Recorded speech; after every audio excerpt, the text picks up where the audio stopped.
Roblox keybind customization in 2025 is still limited, but there are practical workarounds. On Roblox PC, the platform does not offer native, system-wide keybind remapping inside the Roblox app. Core controls like WASD for movement, space to jump, and shift to run are fixed. You can open the in-game menu, ESC, or the Roblox icon to adjust a few control-related options, but these focus on movement modes, not custom keybinds. Roblox currently supports three movement modes: keyboard and mouse default, click to move, and scriptable. Any deeper customization depends on the individual game developer. Some experiences include their own keybind menus, while many do not.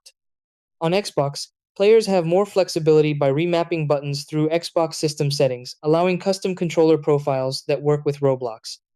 Since Roblox lacks native keybind remapping, many PC players rely on workarounds. Popular options include macro software to remap keys globally, gaming keyboard software, Logitech, Razer, Corsair, etc., or per game settings when a developer provides them. Roblox has publicly acknowledged accessibility needs, and future updates may introduce native control customization, especially for console, VR, and accessibility support, but there's no official release date yet.